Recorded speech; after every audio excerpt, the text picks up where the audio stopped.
El PRD, desde su fundación, tiene como objetivo fundamental la instauración de un Estado democrático, social y de derecho, el cual impulse un modelo de desarrollo alternativo al neoliberal. Para ello, se propone la democratización del Estado, la economía y la sociedad, por medio del impulso al crecimiento económico con igualdad, con el ejercicio de una democracia efectiva, con el reconocimiento y pleno respeto de los derechos humanos, la diversidad y la equidad entre los géneros. El Estado democrático y social de derecho que reivindica el PRD garantizará las libertades plenas de la ciudadanía y propiciará la creación del modelo democrático de desarrollo que suprima la explotación de las personas, fomente la participación pública, social, comunal, ejidal y privada sobre los medios de producción. Asimismo, dicho Estado estará basado en la libertad política de todas las y los mexicanos e impulsará la realización de las reformas económicas, sociales, políticas necesarias para combatir la desigualdad. El Estado democrático y social de derecho será también el medio para garantizar una creciente igualdad económica, una planeación democrática del desarrollo del país con una perspectiva de género y la participación de la sociedad civil y todas las poblaciones vulnerables y excluidas, especialmente la indígena. ¿Qué tal? Bienvenidos a este espacio de reflexión y debate, Revolución Democrática 2.0. El tema que hoy vamos a abordar es interesantísimo por sí mismo, pero sobre todo por la coyuntura en la que está viviendo el país, Estado social y democrático de derecho. Nos acompaña este destacado líder social, querido amigo Gabriel Cuadri. Gabriel, bienvenido. Es un gusto estar contigo, Beatriz. Y bueno, pues vamos a empezar.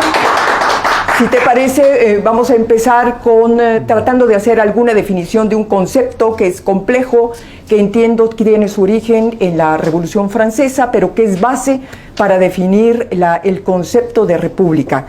Hablaremos de esto, de esta definición, y hablaremos también de si en este gobierno, en esta cuarta transformación, se está cumpliendo o no con el respeto al Estado de Derecho.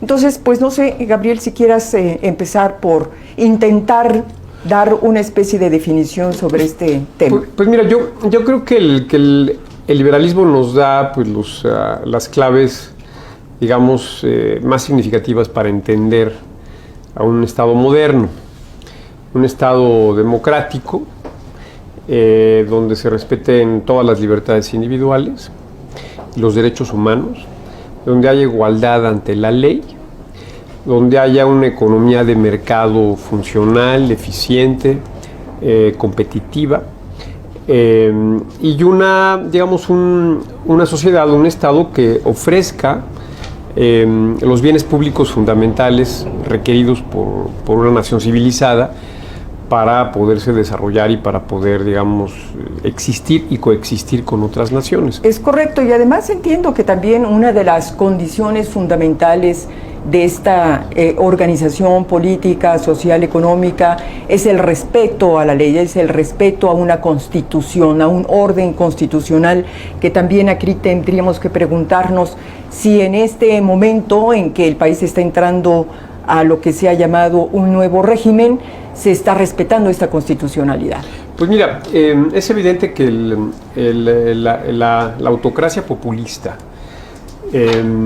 tiene, digamos, como impronta, como una inercia, yo diría casi genética, el atropellar a las instituciones y el acumular la mayor cantidad posible de poder para pues imponer una serie de decisiones que pues pueden ser muy erráticas, pueden ser irracionales, y también para construir una red gigantesca de relaciones clientelares entre los ciudadanos y el gobierno a partir de subsidios, ¿no?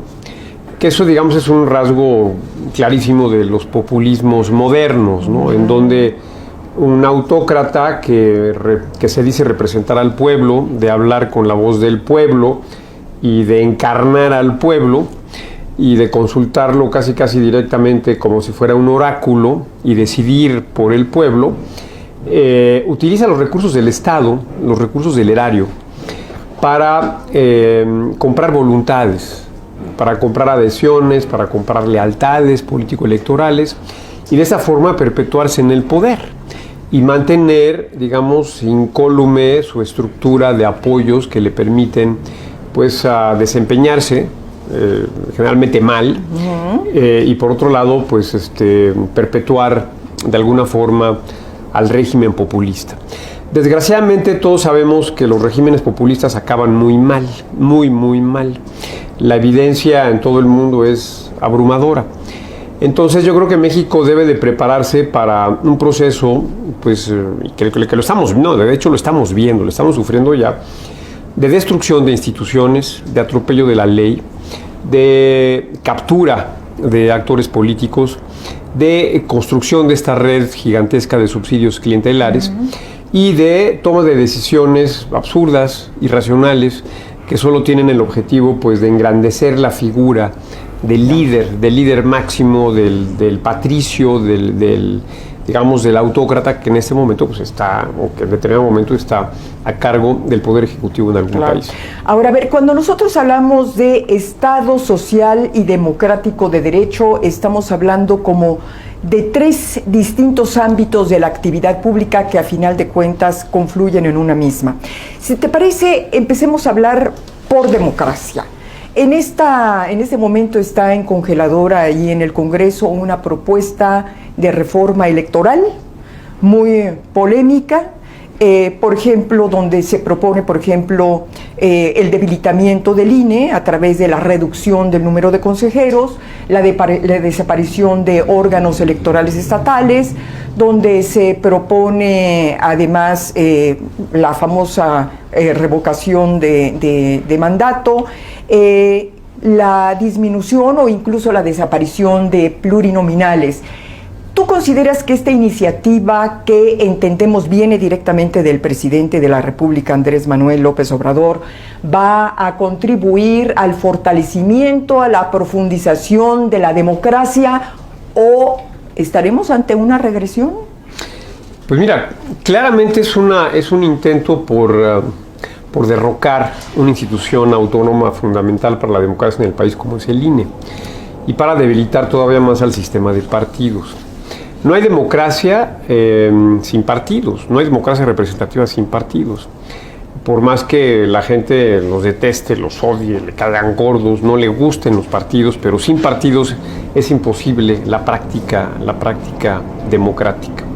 Entonces, debilitar a los partidos, amenazándolos o amenazando con quitarles presupuesto, me parece que es un amague muy autoritario, y que otra vez tiene la lógica de la perpetuación en el poder. ¿Por qué? Porque si se le quita el financiamiento público a los partidos políticos ahora, y frente a una aplanadora electoral como es el partido del régimen, y frente a todo el mecanismo de subsidios del cual ya hablamos, en donde se han comprado voluntades electorales a 25 millones de personas, por lo menos, que van a ser leales votantes del régimen, pues entonces estamos hablando del avasallamiento total de la democracia. Correcto. Y de una fórmula pues que abiertamente, yo diría casi descaradamente, pues quiere perpetuarse en el poder. Es correcto. Mira, vamos a ir a un corte, vamos a continuar con este tema que me parece fundamental. Vamos a un corte sobre la declaración de principios del PRD y regresamos con Cuadri.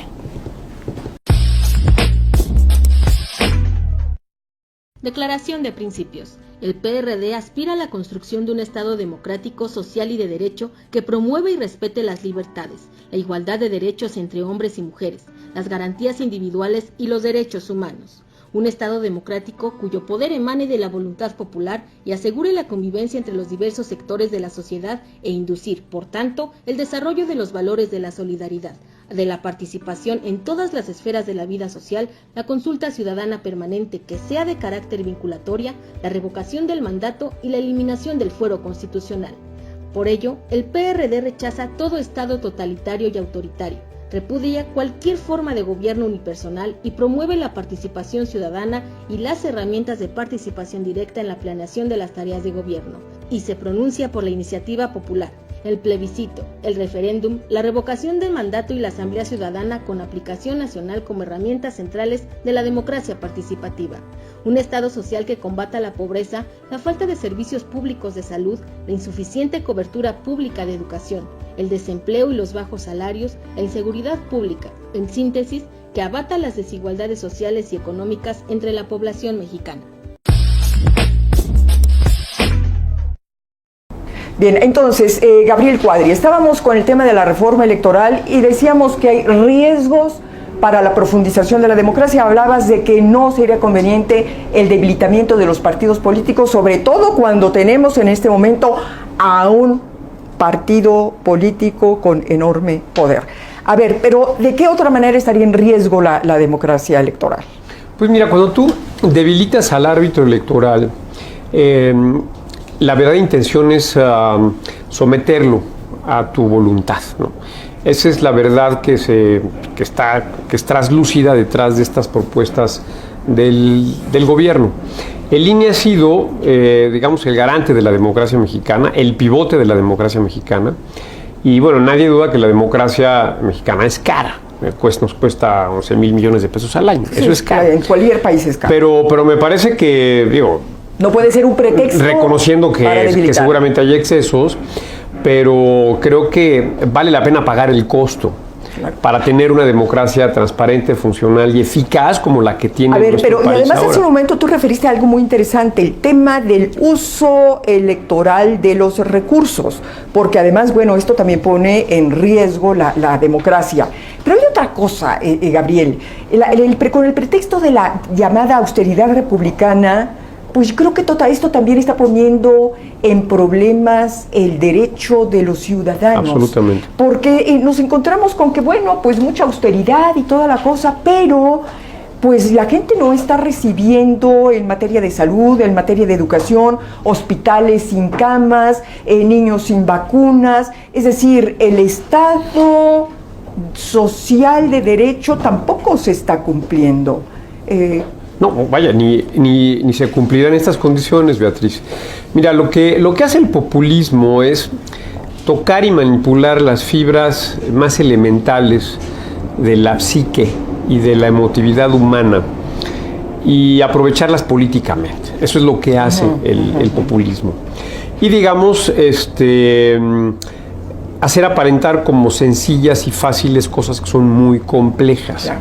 Simplificar la realidad, digamos, es en aras de hacerlo, de lograr el convencimiento automático y fácil de las grandes mayorías, pulsando esas fibras que te digo, manipulando esas fibras emotivas del electorado. Evidentemente a la gente le caen gordos los partidos políticos y la gente quisiera que no tuvieran dinero.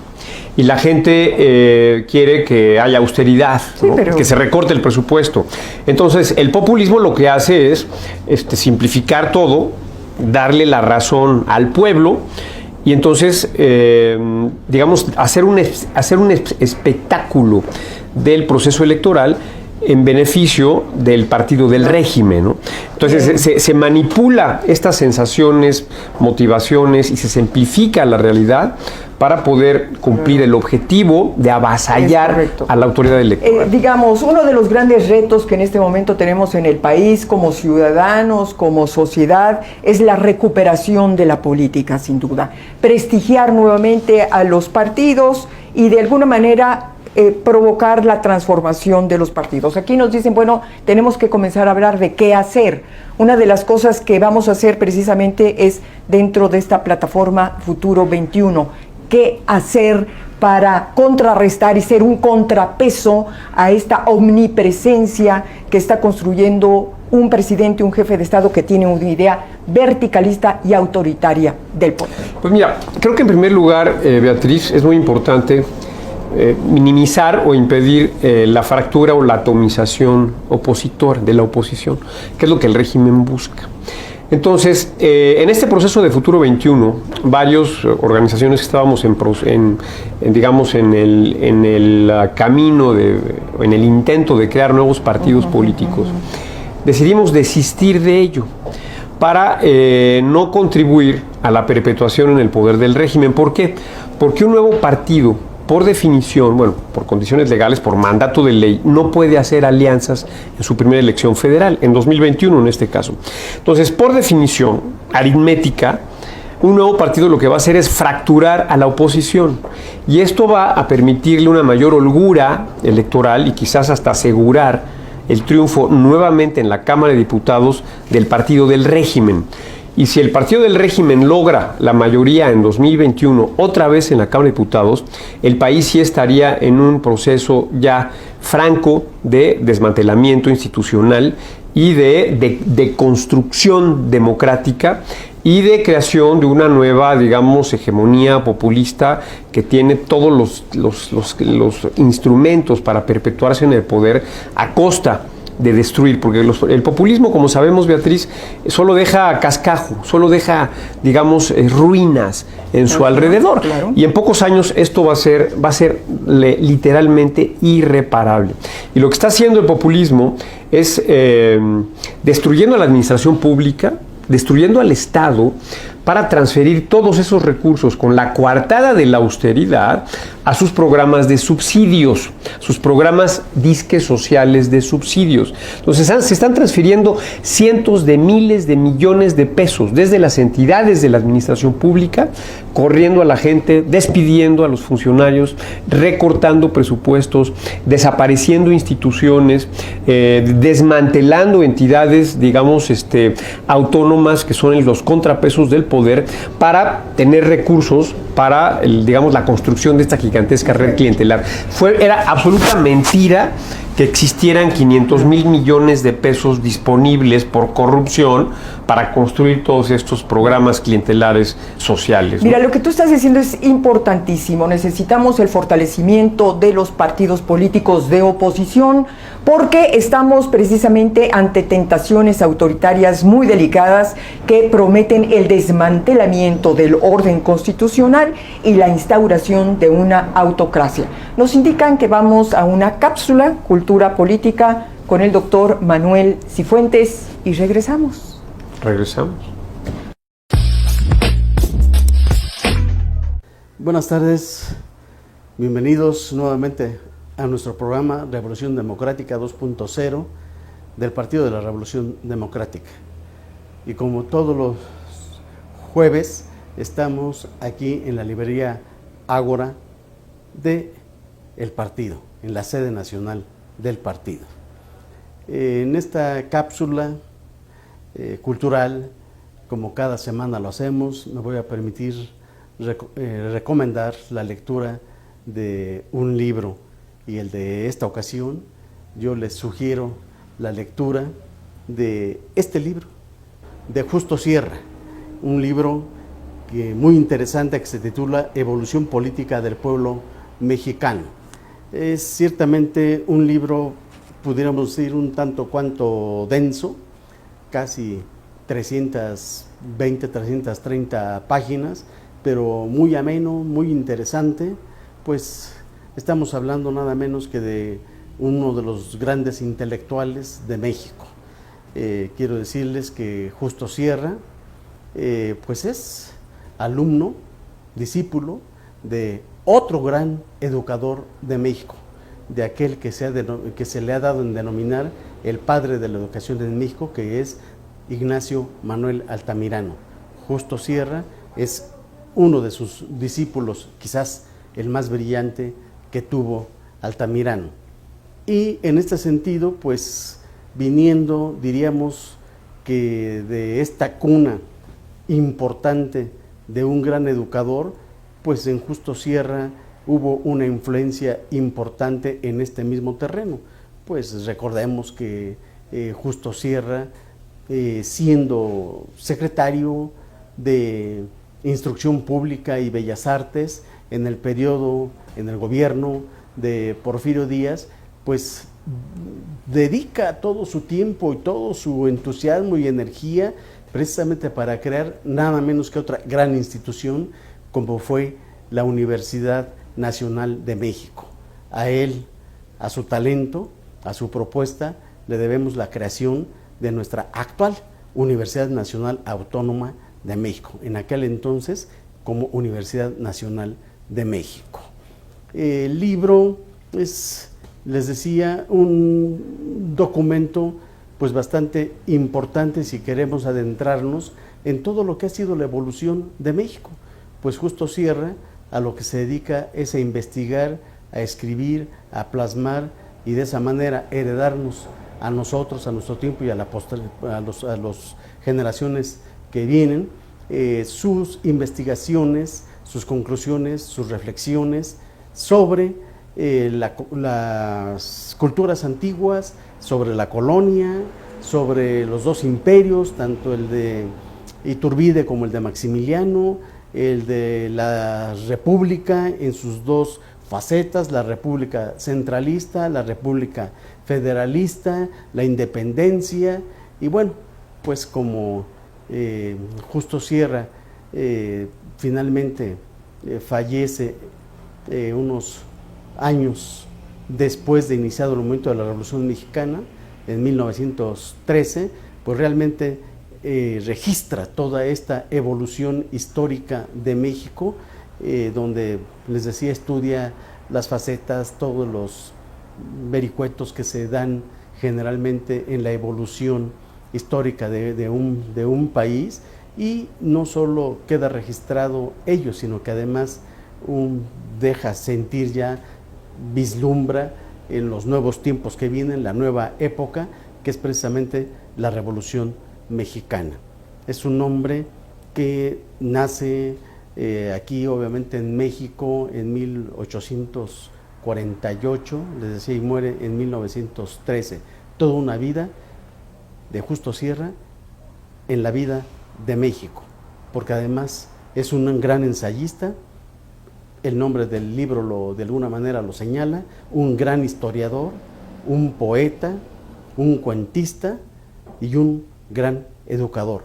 Les recomiendo la obra, de veras es muy interesante, y aunque ustedes vean el libro un tanto cuanto denso, es de fácil lectura, muy ágil la forma en que escribe Justo Sierra.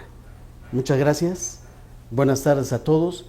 Regresamos al estudio con Beatriz Pajés en este programa Estado de Derecho Democrático y Social. Mira, estamos hablando entonces de esta gran responsabilidad que en este momento tienen los partidos políticos y sobre todo los partidos políticos de oposición. Por ejemplo, ahora que estamos en un espacio dentro del PRD, estoy recordando que bueno, el PRD tiene entre sus principios algo muy interesante. El PRD rechaza, como creo que teóricamente lo hacen todos los partidos, un Estado totalitario y autoritario, repudia cualquier forma de gobierno unipersonal, promueve la participación ciudadana. Y bueno, aquí la gran pregunta, Gabriel, que nos hacemos cada vez que vamos a un café, que nos sentamos con alguien a platicar, el gran tema en este momento es cómo evitamos la instauración de un régimen que tiene cola, orejas, pata, de totalitario. ¿Qué podemos hacer, Gabriel? Pues mira, no es fácil confrontar a un régimen populista autocrático. Los populistas generalmente logran afianzarse en el poder y logran instaurar un régimen, digamos, unipersonal, caprichoso, irracional, errático, y que trata, digamos, de ganarse siempre el apoyo y el afecto, el amor, como dicen los populistas, el amor del pueblo. Y lo hacen con mucho dinero, como ya lo comentamos. Y por eso es muy difícil confrontarlo, y es muy difícil, digamos, desmantelarlo o combatirlo. Y de hecho lo que ocurre con frecuencia, o ha ocurrido en estos experimentos populistas que ha habido por toda América Latina y en otros países del mundo, es que las élites, organizaciones sociales y sectores sociales tienen temor, por un lado. Sí. Por otro lado, los empresarios están aterrados. Tienen temor, y eso les impide movilizarse, eso les impide actuar. Por otro lado, muchos actores del entorno del autócrata populista creen que van a ser capaces de contenerlo, de orientarlo, de convencerlo. y que van a poderlo, digamos, sujetar a ciertas reglas básicas de la racionalidad pública y que además van a hacer buenos negocios con él, ¿no? Y por eso ocurre con frecuencia que la clase empresarial o que un sector importante de la clase empresarial se convierte, sabiéndolo o no, queriéndolo o no, en soporte del populismo, como ocurrió en Venezuela, ¿no? Y como ocurrió en Nicaragua, ¿no? Por ejemplo, ¿no? Como ocurrió en la Argentina también durante el gobierno de los Kirchner, ¿no? Entonces, y eso está pasando en México, Beatriz, es algo muy peligroso. Cuando vemos organizaciones empresariales, pues, digamos, aquiescentes con el régimen. Sí, porque además, fíjate, se dice, digamos, los que tienen la experiencia venezolana, chavista, dicen que, bueno, el primero y segundo año pues fue de luna de miel con los empresarios. Hicieron grandes negocios. Pero después... Y después tuvieron que irse de Venezuela. Bye, ¿no? Y todos sus negocios se vinieron a tierra. Pero desgraciadamente creo que el sector privado en México está cometiendo el mismo error. Sí. El mismo error. ¿Ingenuidad o qué? Ingenuidad, pues es ingenuidad, miopía, falta de visión, oportunismo, digamos, no sé, hay algunas excepciones importantes, como es el caso de Coparmex, ¿no? Que Coparmex sí se ha constituido en un polo. Ha tenido una voz así, una voz firme y sólida de contrapeso a las barbaridades del régimen, ¿no? Claro. Pero bueno, por otro lado, bueno, pues entonces es muy importante tratar de convencer y de movilizar al sector privado de que reaccione, ¿no? Por un lado, y por otro lado hay que construir opciones nuevas que le permitan a la sociedad participar, que le permitan a la sociedad involucrarse en política, una vez que han visto quienes votaron por el populismo, quienes se han desencantado y que han visto las atrocidades, la barbaridad y las consecuencias terribles que el país está asumiendo por haber llevado al poder, al populismo, como en la forma como lo llevó México. Entonces, aquí requerimos también una reconfiguración del sistema de partidos, porque el sistema de partidos entró en crisis después del 2018. Tenemos partidos desorientados, sin liderazgos, sin visión, perdidos, sin proyecto nacional y sin capacidad de reaccionar. Y son todos, es el PRD y es el PAN y es el PRI, y son todos. Y en el mundo, ¿eh? Y a ellos les está pasando lo mismo que les ocurre a los empresarios. Están, digamos, encandilados, temerosos, paralizados, sin capacidad de acostumbrados a hacer política de manera tradicional. Y eso tiene que cambiar. Y por eso yo creo que es muy saludable que el PRD haya decidido reinventarse, pasar por un proceso de metamorfosis para convertirse en otra cosa, con el concurso, con la concurrencia de la sociedad y de otras fuerzas sociales y de otras organizaciones sociales. Y constituir, digamos, dejar de ser un partido de izquierda, como se venía concibiendo, y constituirse en un partido moderno, de centro, socialdemócrata y liberal. Entonces me parece que hay que saludar este esfuerzo del PRD y hay que aprovecharlo, Beatriz, hay que aprovecharlo y hay que hacer del nuevo partido que surja como ave fénix, hay que decirlo, del PRD, que sea el vehículo para la,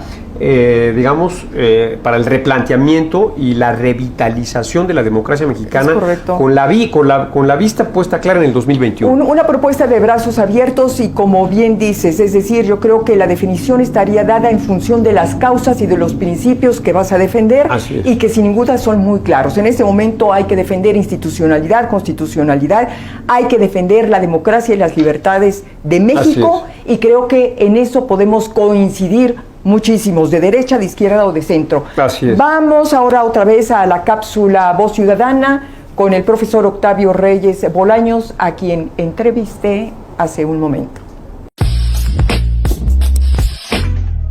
Estamos en Voz Ciudadana y damos la bienvenida al maestro Octavio Reyes Bolaños, egresado de la Normal Rural de Ayotzinapa. Hoy muy famosa.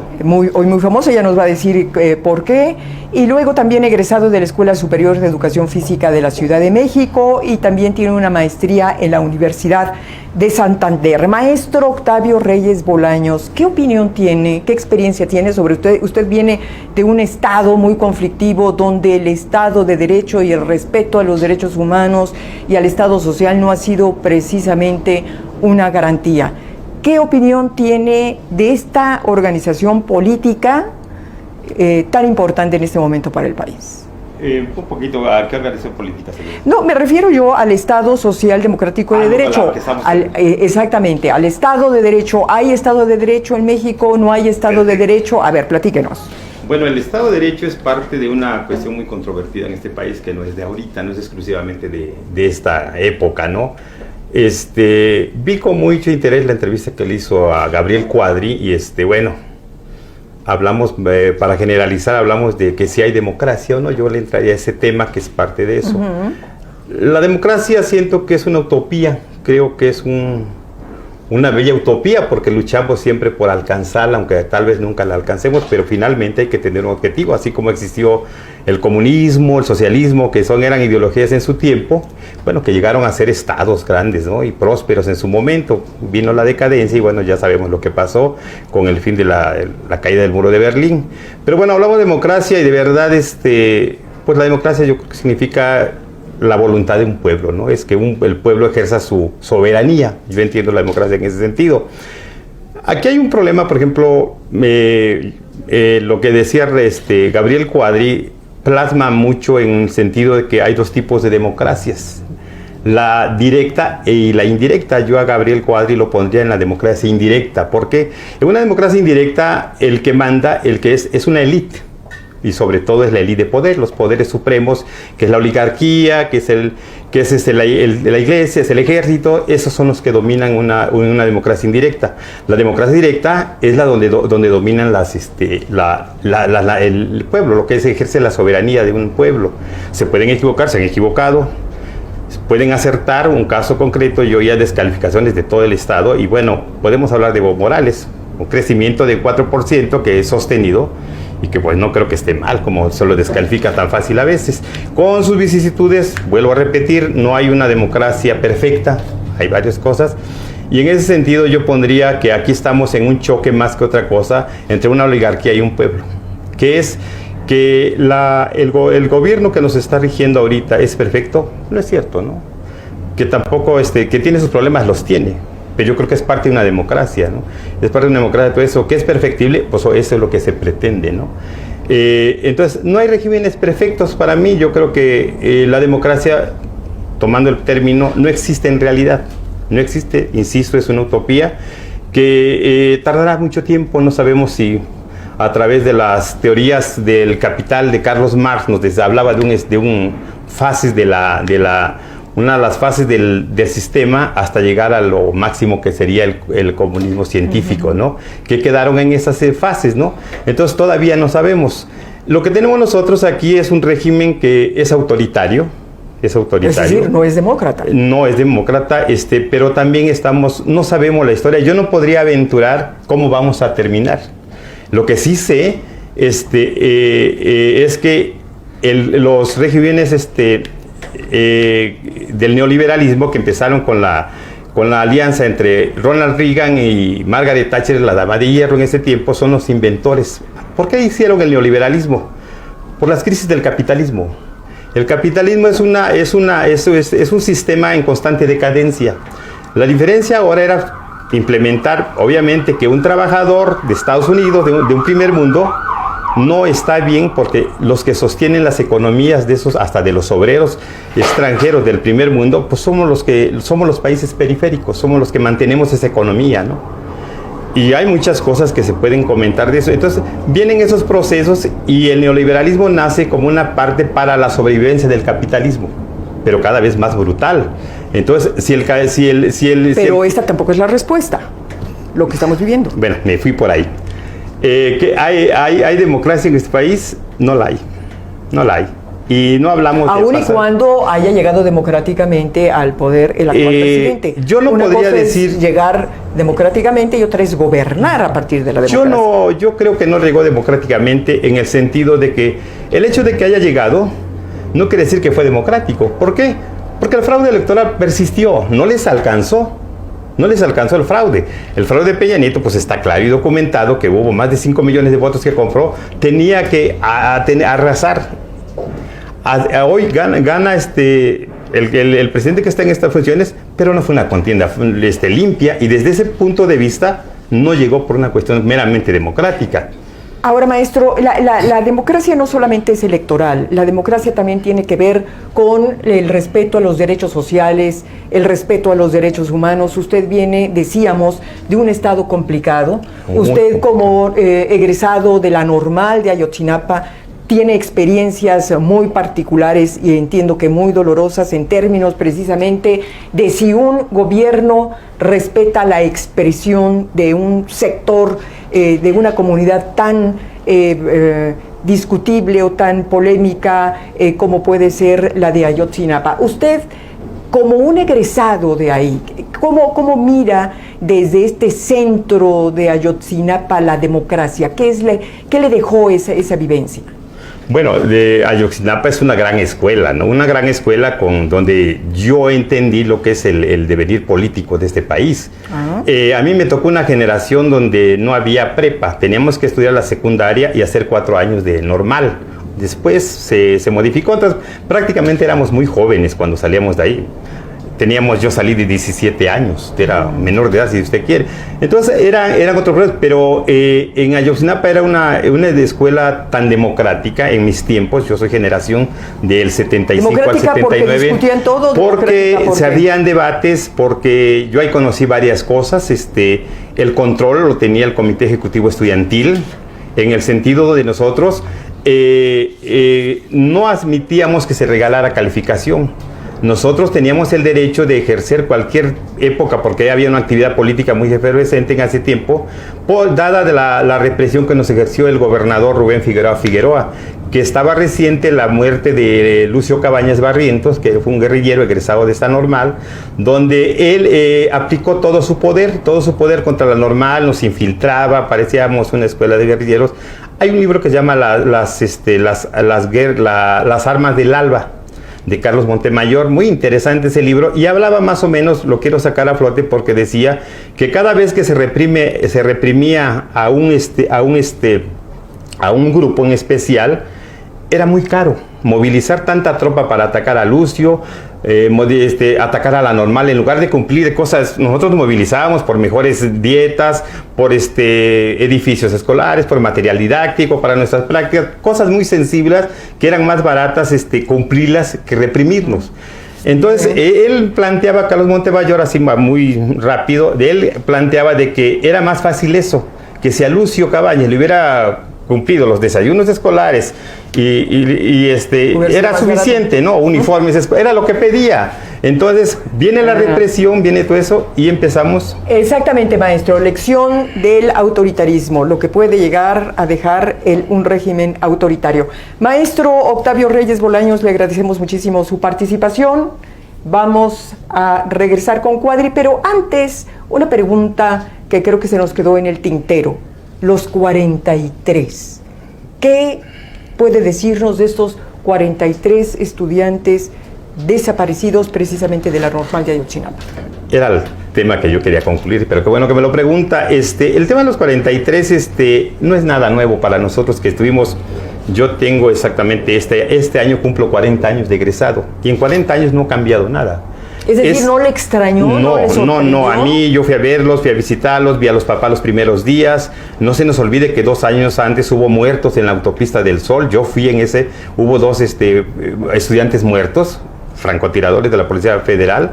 No se hizo justicia, al contrario, salió ahí que a un alumno hicieron disparar un arma para acusarlo de que él empezó el fuego, y eso fue un año antes de los 43. Entonces, la agresión a la Normal ha sido constante. Entonces, yo viví una historia igual, en el mismo lugar, Iguala. Pero no era el mismo tipo de estudiantes, ¿no, maestro? Es decir, ahí en su época había una guerrilla perfectamente conformada, formada dentro de la ideología que puede estar defendiendo los grupos guerrilleros. Aquí estamos ante infiltraciones extrañas, ¿no? Yo creo que hay que conocer bien el caso. Yo lo saco a flote, lo estoy comentando mi historia porque, reitero, no ha cambiado nada. Sigue siendo una escuela con un nivel político muy alto. O sea, la lucha de quedado de las normales rurales no es de hoy, no es de los 43, viene desde la época de Lázaro Cárdenas. La sobrevivencia de esas normales, yo tengo 40 años, siempre la han querido desaparecer porque siempre la han timado que es una fábrica de luchadores sociales. Y bueno, esa situación no es nueva. Ahora, La represión que se da, bueno, la única diferencia entre mi época y la actual es que ahora, en aquel tiempo nos atacaba el Estado directamente a través del ejército. Horror teníamos de escuchar hablar del campo militar número 1, sabíamos cuál era el fin, pero nos enfrentaba directo. Hoy no. ¿Qué pasó con los 43? Bueno, no le perdonan a los 43, que desnudó al sistema de que ahora la delincuencia organizada es parte del gobierno. Ahora sus paramilitares del gobierno ya no necesitan enfrentarlos directamente. Ahora usa exactamente a la delincuencia organizada, pero el gobierno está de ahí. Hay un caso... Aquí hay un elemento adicional, claro, que es crimen organizado. ¿Perdón? Aquí hay un elemento adicional que no existía en no existía, no que es el crimen organizado y que está influyendo y afectando esto. Que tuvo que ver, no precisamente es eso, hay muchas historias, hay un libro de Anabel Hernández, que es La verdadera noche de Iguala. Yo le recomiendo, pasan cosas muy interesantes y los tenemos que confrontar con la realidad que vaya descubriéndose hoy. Pero sí hay muchas cosas que comentar, pero... Y haremos un programa especial para eso. Gracias. Muchísimas gracias, maestro Octavio Reyes Bolaños. Y ahora sí, vamos a regresar con Gabriel Cuadri. Pues vamos a las conclusiones, mi querido Gabriel. Yo creo que, estamos en una contradicción terrible en el país, porque por un lado tienes a un presidente que dice que por encima de la ley nada, y sin embargo, pues los expertos le han enumerado, pues yo no sé si 50 o 100 ilegalidades, desde la cancelación del aeropuerto de Texcoco, pasando por el regreso de la partida secreta, un famoso memorándum que te acuerdas que como ejecutivo decidió cancelar la reforma educativa, que es una facultad del Congreso de la Unión. En fin, a ver, ¿qué pasa? Estamos ante un presidente que es alérgico al Estado democrático, social y de derecho. Creo que es clara la respuesta a tu pregunta, Beatriz, y es por supuesto sí, insisto, hay que entender al populismo, y el populismo tiene ese rasgo fundamental. Es la vía por la cual las democracias mueren, Beatriz. La democracia muere en manos del populismo. Y estos populismos tienden a convertirse en tiranías, ¿no? Y los tiranos también pues tienen rasgos psicológicos comunes, muchos de ellos estructuran su poder en forma digamos, bastante clara, bastante obvia, y en donde sí el atropello a la legalidad y estar por encima de la ley es casi una premisa, ¿no? Y el problema de todo esto es que la gente los va a aplaudir. El populista, por definición, es popular, Beatriz, son populares. ¿Sí? Claro, ¿Por qué? Porque apelan a los sentimientos más bajos y a las pulsiones más bajas y saben hablar de esa gran masa primitivas de la sociedad. Incluso la vulgaridad. La vulgaridad política es parte de la fórmula populista para seducir a las masas. Y por supuesto la utilización discrecional y masiva del presupuesto público para repartir subsidios, dádivas y prebendas a todas sus clientelas políticas. Fíjate que me estás recordando en este momento una definición que hizo Curcio Malaparte sobre Mussolini. Mussolini, decía Malaparte, Mussolini no es más que una radiografía, es la síntesis, es la condensación de la psicología del pueblo italiano en ese momento de la Segunda Guerra Mundial, donde se instaura el fascismo. Y creo que ese es el tema del populista. El populista no es más que un retrato de esa gran psicología de las masas. Aunque con una gran diferencia. A ver.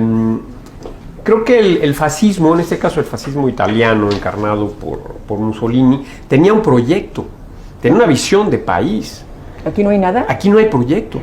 El populismo latinoamericano... ¿Pero qué es la cuarta transformación? No hay proyecto. Si tú lees el Plan Nacional de Desarrollo, es un documento vergonzoso. Panfletario. Es un panfleto de una vulgaridad infinita, de una falta de contenido, de una improvisación increíble. O sea, pareciera que el proyecto del actual gobierno es dar subsidios, hacer proyectos absurdos, faraónicos, destruir a las instituciones. Ocurrencias, pues. Ocurrencias, o sea, no hay una visión de país, Beatriz.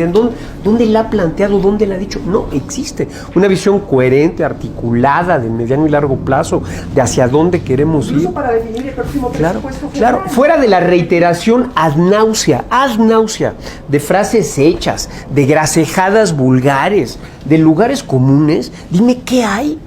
¿Qué hay detrás qué hay de contenido? Bueno, y además la falta de sustento en estudios. Absolutamente. Serios, ¿no? Para tomar decisiones. Y por eso creo que es injusto con Mussolini que lo compares. Bueno, eso dijo Curso Malaparte, yo no lo dije, ¿no? Pero bueno, pero creo que de alguna manera tiene razón, es decir, porque finalmente el éxito de un populista, porque sabe perfectamente reproducir o traducir Claro. el sentimiento de la semana. Y que es efímero y que va a llevar al país a la desgracia y la destrucción, y esto va a acabar Bien. muy mal. Entonces aquí la gran Muy conclusión mal. es que lamentablemente México, el país se encuentra en este momento en este régimen llamado Cuarta Transformación ante un tipo de gobierno que no es precisamente respetuoso del Estado social, democrático y de derecho. Un riesgo para nuestras libertades y para nuestra Absolutamente. democracia.